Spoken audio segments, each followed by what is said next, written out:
Hi, and welcome to the REMAX Hallmark January 2018 Toronto Real Estate Market Report. The new mortgage qualification stress test and the general mood of the market have taken a toll on sales activity for the month. I'll comment more on that in this broadcast as we go through the market report. So let's review some of the Toronto Real Estate Board statistics and see what's happened. Sales were down 22% for January compared to last year, with 4,019 houses and condominiums changing hands in all the districts. This was the lowest number of sales for the month since January 2009.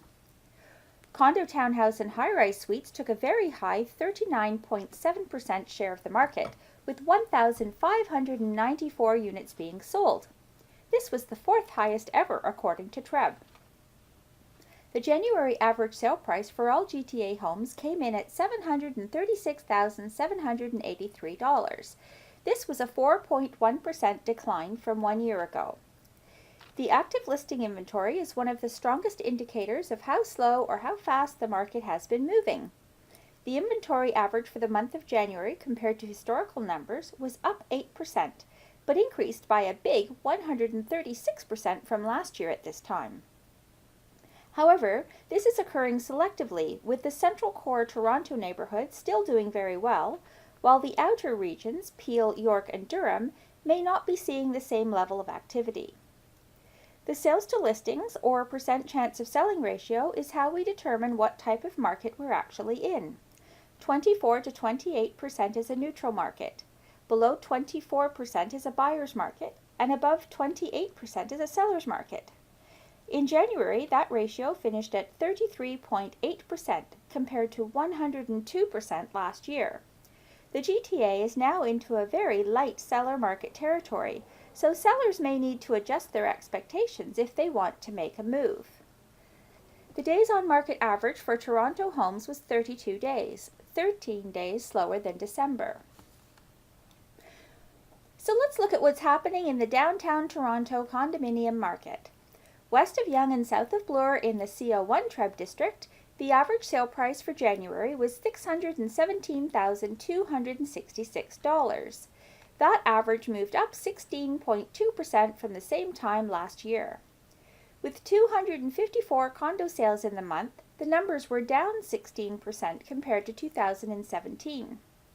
There were 393 active listings on the market in January, 14% more than last year. The ratio of sales to listings was 64.6%, which keeps CO1 in very busy seller's market territory. The average days on market came in at 25, 4 days slower than last month.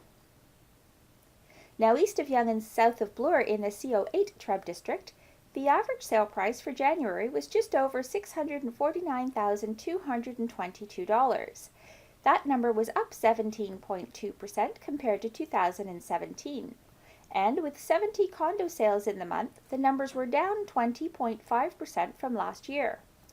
There were 129 active listings on the market in January, down 23% from 2017. The ratio of sales to listings was an incredible 54.3% for the month. That number keeps CO8 solidly in busy seller market territory. The average days on market came in at 20, the same as last month. Here's a summary of the significant real estate milestones for January 2018, with significant changes due to the new mortgage stress test requirements and perhaps even the modest increase in mortgage rates. We saw the lowest January sales since 2009 at 4,019, and the ratio of sales to listings dropped back to 33.8% in January, just barely over neutral market territory.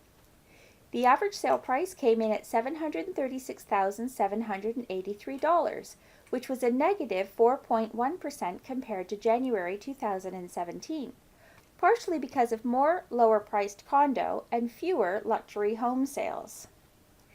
Also, sales in the month were down 22% from 1 year ago. And the GTA real estate market overall averaged the days on market at 32, slower than any month last year. Again, it's becoming clear that first-time buyer aspirations are now shifting to a condominium lifestyle. Condo sales took a highest ever for January, 39.7% of the total market in January. Downtown condo listing numbers were up in CO1 and down in CO8 from last year at this time. And the downtown condo days on market average was 20 to 25 days, slightly faster than the overall market. The ratio of sales to listings for condos downtown ranged between 64.6% in CO1 to 54.3% in CO8, indicating a very strong seller's market, well ahead of most of the GTA. And the average sale price for downtown condominium suites is still up by roughly $85,000 to $100,000 from January 2017. Building on this higher demand due to better affordability, condo appreciation in the two main downtown markets averaged 16.5% year over year. Markets in York Region and other 905 neighborhoods have suffered the most from the market slowdown. York Region is now showing that they're in buyer market territory. There may be an opportunity now in many neighborhoods, with the increased inventory, for a buyer to find a home they fall in love with and negotiate with the seller one-on-one for a change. This month we're looking at the stats for TREB's sales by price range and home type. You can see from the table that across the GTA, almost half of detached house sales occurred at prices below $800,000, and 63% of semi-detached houses sold for less than $700,000. Interestingly, the number of condo suite and townhouse sales almost equaled the number of detached homes sold during the month. The reason is simple: affordability. So what's a terrific way to make your first baby step into the Toronto or GTA real estate market? Make a call or send an email to your favorite REMAX Hallmark professional and set up a conversation over a coffee to discuss what your buying or selling options going forward might be. Remember to check back here in early March for our February 2018 Toronto Real Estate Market Report.